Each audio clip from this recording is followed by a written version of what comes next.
Bonjour, chers bien-aimés de Dieu. Que ce temps de culte soit un temps de bénédiction et de rafraîchissement spirituel pour nous. Le Seigneur m'a mis à cœur pour ce matin de vous exhorter à prier avec ferveur pour les autorités, notamment pour le gouvernement de notre pays. Je sais que vous le faites déjà. C'est une excellente chose, comme nous le verrons dans un instant. Les événements actuels vont avoir des conséquences gigantesques sur notre avenir, sur la façon dont le monde va s'organiser et sur nos églises. Nos gouvernants ont à prendre des décisions difficiles dans une situation faite d'incertitude et d'inconnu. Nous croyons que nos prières ont le pouvoir d'influencer les choses. Notre responsabilité est d'être à l'écoute de Dieu et de sa parole pour prier de façon juste, pertinente et continue.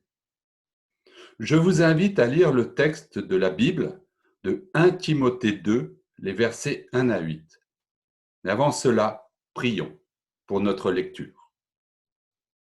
Éternel, enseigne-nous par ce texte et que l'Esprit nous guide dans tes pensées, afin que nous ayons une compréhension juste de ton message pour notre application personnelle et collective, faisant gloire à ton nom. Amen. Donc, la lecture de ce texte de 1 Timothée 2, les versets 1 à 8. J'exhorte donc, avant toute chose, à faire des prières, des supplications, des requêtes, des actions de grâce pour tous les hommes, pour les rois et pour tous ceux qui sont élevés en dignité, afin que nous menions une vie paisible et tranquille, en toute piété et honnêteté. Cela est bon et agréable devant Dieu, notre Sauveur, qui veut que tous les hommes soient sauvés et parviennent à la connaissance de la vérité. Car il y a un seul Dieu et aussi un seul médiateur entre Dieu et les hommes, Jésus-Christ, homme, qui s'est donné lui-même en rançon pour tous. C'est là le témoignage rendu en son propre temps et pour lequel j'ai été établi prédicateur et apôtre. C'est Paul qui parle. Je dis la vérité, je ne mens pas, chargé d'instruire les païens dans la foi et la vérité. Je veux que tous les hommes prient en tout lieu, en élevant des mains pures, sans colère ni mauvaise pensée. Amen. Ce texte nous place devant une responsabilité spirituelle, prier pour notre époque et en particulier pour nos gouvernants, en nous appuyant sur les vérités fondamentales de l'Évangile. Car Dieu intervient dans l'histoire du monde et Dieu réclame du croyant une attitude juste dans sa vie de chrétien. Ce texte met la prière en première place dans la pratique spirituelle du chrétien. La prière doit faire partie de notre quotidien. Les apôtres et les premiers chrétiens passaient un temps important dans la prière. Et c'est en grande partie à cause de cette intensité dans la prière que l'évangile s'est répandu si rapidement dans le monde romain de ce temps-là. C'est un chemin à suivre pour nous. Ce texte nous indique aussi que Dieu attache une grande importance à nos prières, que cela est bon et agréable aux yeux de Dieu. C'est même la première forme d'adoration. Alors prions avec ferveur. La prière est avant tout un acte d'adoration et pas seulement l'exposé de nos vouloirs et de nos besoins. La grâce de pouvoir vivre une vie paisible et tranquille en ayant un gouvernement bienveillant dépend aussi de nos prières pour les autorités. Ainsi, dans ce texte, nous sommes invités par Dieu à prier dans notre quotidien.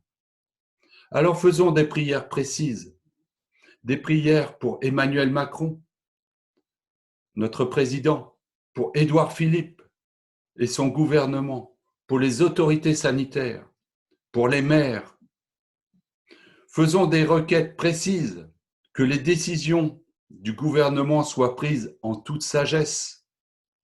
Faisons des actions de grâce pour les personnes guéries, pour les soignants et notre système de soins, pour les solidarités qui s'expriment en ces temps troublés. Ce texte nous invite aussi à sortir de notre nombrilisme dans la prière. Nous sommes souvent enclins dans nos prières à nous focaliser sur nos propres soucis. Ici, nous sommes invités à prendre de la hauteur, en considérant que l'Évangile doit être annoncé à toute personne sur la terre, et c'est la mission prioritaire que Dieu nous a donnée, selon ce qui est écrit en Marc 16. Considérons l'intérêt général avant les intérêts particuliers. Dieu a un plan d'amour pour l'humanité et nous sommes associés à ce projet par l'ordre missionnaire qui nous a été donné par Jésus-Christ lui-même. Alors le but de nos prières n'est pas que la volonté de l'homme se réalise dans les cieux, mais que la volonté de Dieu soit accomplie sur la terre. Pour cela, il faut une connaissance de la vérité, comme nous le rappelle ce texte de 1 Timothée 2. Le penseur chrétien Augustin a dit que nous sommes invités à rechercher dans la Bible ce qu'il faut croire pour nourrir notre foi, à rechercher dans la Bible ce qu'il faut espérer pour nourrir notre espérance, à rechercher dans la Bible ce qu'il faut aimer pour manifester notre amour dans le monde et autour de nous. Alors que ce temps de confinement soit l'occasion pour nous de redécouvrir le message de Dieu pour nous avec l'aide du Saint-Esprit et que nous approfondissions notre relation avec Dieu et avec les autres. D'autre part, nous sommes invités par ce texte, dans l'exercice de la prière, à veiller sur l'état de notre cœur et de nos relations. Il nous est indiqué à avoir des mains pures, sans colère ni mauvaise pensée. Et là, je voudrais faire une remarque. Nous sommes tous, et je m'inclus là-dedans, à faire facilement des critiques et à critiquer notamment nos gouvernants sur la manière dont ils organisent les choses. Chassons de notre esprit cet esprit critique systématique. Il ne fait pas gloire à notre Dieu. Dans ce confinement, nous sommes peut-être confrontés à de l'hostilité, à de la frustration, à du découragement. Ne nous laissons pas atteindre par de telles choses, mais restons positifs dans la foi en notre Dieu. À ce propos, si vous éprouvez des difficultés personnelles ou spirituelles durant la période de confinement, nous vous indiquons que l'accompagnement dans notre Église n'est pas interrompu pendant la période de pandémie. Nous vous invitons, si vous êtes dans ce cas, à vous signaler auprès d'un ancien. Je vous invite donc, avec ce texte, à prier tous les jours en faveur de nos autorités politiques, économiques, sanitaires et aussi prier pour nos responsables d'Église, pour que nous menions une vie paisible et tranquille à la gloire de l'Éternel, notre Dieu. L'Église doit être concernée par les affaires du monde, à travers de la prière et aussi à travers de la prédication de l'Évangile. C'est en ce sens que l'Église répond à sa mission. Alors, dans l'exercice de notre prière, je reprends le témoignage de Charles Loche la semaine dernière, qui était très intéressant. Se donner chaque jour de la semaine un thème de prière en lien avec nos autorités. Je vous exhorte donc à faire vôtre cette bonne pratique. Par exemple, le lundi, priez pour les autorités politiques nationales, le gouvernement. Le mardi, pour les autorités politiques locales, votre maire. Le mercredi, pour votre hiérarchie personnelle ou professionnel, votre patron, votre chef de service, pour les plus jeunes, pour vos parents, pour les parents, pour vos aînés. Jeudi, prions pour les autorités supranationales, notamment européennes. Le vendredi, pour les autorités législatives, votre sénateur, votre député. Le samedi, pour les autorités sanitaires, votre médecin, les médecins en général, les soignants, les directeurs d'EHPAD, les accompagnants de tous ordres. Le dimanche, pour les autorités de notre Église, des églises en général, mais de notre Église en particulier, pour nos anciens, nos diacres, nos responsables. Alors, retenons le but de nos prières que j'indiquais tout à l'heure. Ce n'est pas que la volonté de l'homme se réalise dans les cieux, mais que la volonté de Dieu soit accomplie sur la terre. Je prendrai comme dernier exemple cet écho que nous avons dans les médias. Un certain nombre de gouvernants de pays, notamment en Amérique du Sud, prient et invitent leur gouvernement à prier durant cet épisode de pandémie afin qu'ils aient la sagesse dans leurs décisions. C'est un exemple pour nous. Alors prions et soyons fervents dans notre prière. Soyez bénis, que Dieu vous garde. J'espère que de ce que je vous ai partagé aura de l'écho dans votre vie. À Dieu soit la seule gloire. Amen.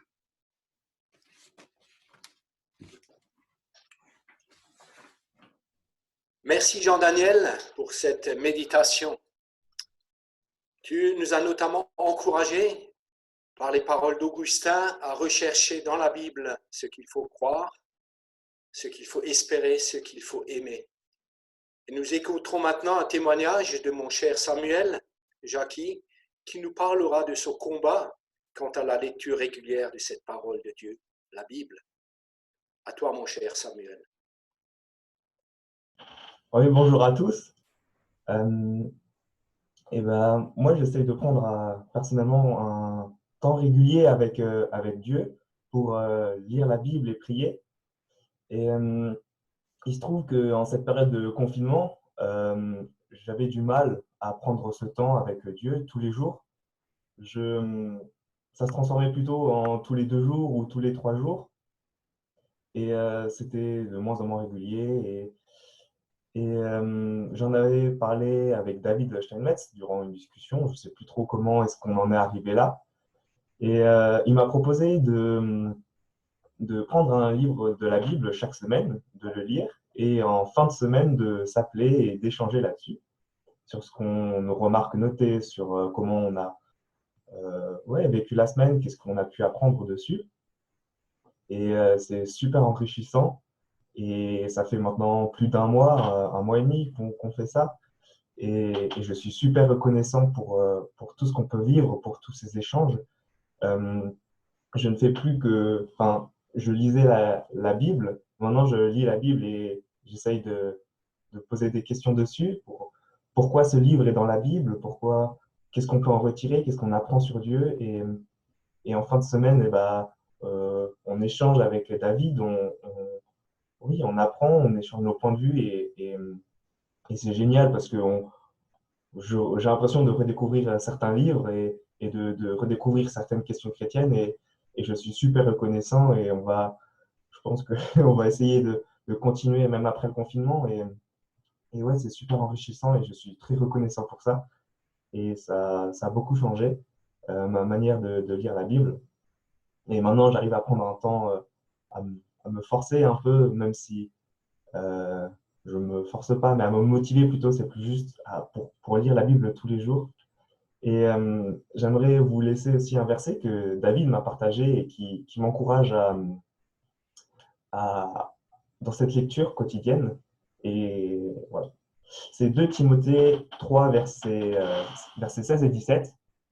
Car toute l'écriture est inspirée de Dieu et utile pour enseigner, réfuter, redresser et apprendre à mener une vie conforme à ce qui est juste. Ainsi, l'homme de Dieu se trouve parfaitement préparé et équipé pour accomplir toute œuvre bonne. Et je trouve ça super encourageant dans le sens où bah, on sait pourquoi on lit la Bible et pourquoi est-ce qu'on veut se rapprocher de Dieu. Et voilà, je trouve ça magnifique. Voilà. Merci Samuel. Bonjour, chers frères et sœurs. J'aimerais maintenant avoir un temps d'intercession avec vous. Nous allons prier. Seigneur, nous voulons être reconnaissants. Nous voulons te remercier, te louer parce que tu es le Seigneur des Seigneurs. Parce que tu es le Roi des Rois. Parce que tu es au-dessus de toute chose et aussi au-dessus de toute situation. Nous te prions pour la situation que notre monde traverse en ce moment. Nous implorons ton secours, Père. Nous prions pour les malades, pour les familles endeuillées. Et nous voulons bien évidemment te remercier pour tous ceux qui sont guéris déjà du Covid-19. Nous voulons te prier pour les progrès de la science et la médecine pour pouvoir trouver des traitements, des vaccins. Nous voulons te remettre particulièrement tous ceux qui sont, comme avec cette expression qu'on utilise en ce moment, en première ligne, que ce soit dans le monde médical, les secours, les services, la logistique et bien d'autres. Nous te prions pour l'organisation du déconfinement qu'on nous annonce pour dans 2 semaines, à partir de dans 2 semaines. Quant à cela, Père, nous te prions pour les décisions de notre gouvernement qui sont encore à prendre ces jours-ci. Nous te prions dans ce cadre aussi pour l'organisation des camps d'été, des centres de vacances. Nous te demandons sagesse, Père, pour savoir quoi faire ou pas faire et comment organiser tout cela. Nous te prions pour la reprise de nos activités. Nous voulons aussi, Père, te prier pour cette période, pour qu'elle nous fasse tous réfléchir, qu'elle fasse réfléchir nos contemporains, pour que ce soit une opportunité de remise en question. Nous prions réellement pour que des personnes se tournent vers toi face à toutes ces interrogations pendant cette période. Nous te prions, Père, de changer le mal en bien. Nous voulons aussi nous remettre entre tes mains, nous, tes enfants, que ce soit pour nous une période qui renforce notre foi. Nous voulons te prier pour les églises de France. Certaines sont vues comme des boucs émissaires pendant cette épidémie. Et nous voulons te demander, Seigneur, de renouveler notre créativité pour nous permettre d'annoncer d'une façon nouvelle l'Évangile à nos contemporains pendant cette période particulière ou suite à ces circonstances. Nous voulons prier pour nos relations entre nous, frères et sœurs de l'Église, que nos relations ne soient pas entachées par la distanciation sociale, mais qu'au contraire, cette période nous permette de développer des relations plus fortes, plus profondes entre nous, que ce soit un peu comme une étape de croissance dans nos relations, comme nous l'avons évoqué ensemble en février avec le week-end Grandir avec Chris Short. Et en même temps, nous voulons être reconnaissants, Père, pour les moyens techniques dont nous disposons, que ce soit ce culte en ligne ce matin, les réunions de prière vidéo, l'interactivité entre nous dans le groupe WhatsApp, les nombreux appels téléphoniques entre nous et les différents mails. Merci, Père, pour ces possibilités justement de garder le lien. Nous voulons aussi t'apporter, Seigneur, tous ceux d'entre nous qui ont vraiment besoin de toi, que ce soit par rapport à des situations de travail, d'études, d'examen, que ce soit ceux qui sont face à la maladie. Nous prions pour Friedel Ziffert qui a été réopéré hier. Je te prie pour Françoise, mon épouse, Seigneur, à cause de ses douleurs qui se sont encore aggravées ces derniers temps à cause de sa maladie de Lyme. Je te prie pour Frédéric Wechter, pour sa convalescence. Nous remettons particulièrement Jacqueline Huckel, qui vient de rentrer chez elle cette semaine suite à une hospitalisation. Nous voulons penser à tous nos aînés, à ceux dont les forces diminuent, ceux qui sont particulièrement en perte d'autonomie. Et nous voulons t'apporter aussi, Père, ceux qui sont en cheminement spirituel avec toi, pour que tu les accompagnes d'une façon toute particulière en cette période. Seigneur, nous te remettons chacun et te demandons de prendre soin, de consoler, de fortifier, de relever. Seigneur, nous voulons aussi être reconnaissants. Reconnaissants pour les dons qui sont parvenus à l'Église ces derniers temps pendant la période de confinement. Nous te prions que cet argent soit utilisé de la meilleure façon, que cet argent serve tes plans à toi, Seigneur. Amen. Je continuerai par quelques courtes annonces. Déjà, comme nous venons de le prier, par rapport aux dons. Merci à tous ceux qui, pendant le confinement, ont pensé à envoyer soit des chèques, des virements, des dons en ligne. Et je rappelle à ceux qui n'auraient pas vu passer l'information qu'il y a effectivement une possibilité de faire des dons en ligne pendant le confinement. Les mails, les informations vous ont été redonnées dans le mail d'invitation à ce culte hier. Une annonce aussi un peu particulière, c'est que globalement, avec ce qui se passe autour de nous, ou ce que nous vivons pendant cette période, nous sommes tous encouragés à faire preuve de solidarité, solidarité par rapport aux soignants, que ce soit aussi avec des dons du sang, que ce soit des aides de proximité pour ceux qui vivent autour de nous, dans nos parages, dans nos quartiers, et puis solidarité pour nous aider, nous entraider les uns les autres de l'Église. Je renouvellerai un appel à la prière dont parlait Jean-Daniel tout à l'heure. Si certains d'entre vous, membres de l'Église à Bonne Nouvelle, avez besoin qu'on prie avec vous ou pour vous, n'hésitez pas à nous contacter. Vous avez les coordonnées des différents responsables de l'Église. Notre culte se termine, il touche à sa fin. Nous voulons vous saluer fraternellement, que ce soit l'ensemble des intervenants, des acteurs de ce culte ce matin, Nazaire, Martine, Jean-Daniel, Samuel, moi-même. Vous saluer très fraternellement aussi de la part des autres anciens de l'Église. Et pour finir, je vous invite à écouter ce chant qui va suivre dans la playlist sur la chaîne YouTube de l'Église. Un chant de notre frère Jean-Paul Gless, intitulé « Tous ensemble », qui a été enregistré il y a quelques années à l'Église avec une équipe de musiciens qui lui avait prêté main forte. Et je prendrai comme dernière parole cet extrait du texte que nous a lu Jean-Daniel, 1 Timothée 2, versets 5 et 6. « Car il y a un seul Dieu et aussi un seul médiateur entre Dieu et les hommes, Jésus-Christ, fait homme, qui s'est donné lui-même en rançon pour tous. » Jésus-Christ, qui s'est donné lui-même en rançon pour tous. Sur ces paroles, bonne semaine à toutes et à tous. Que notre Seigneur vous bénisse.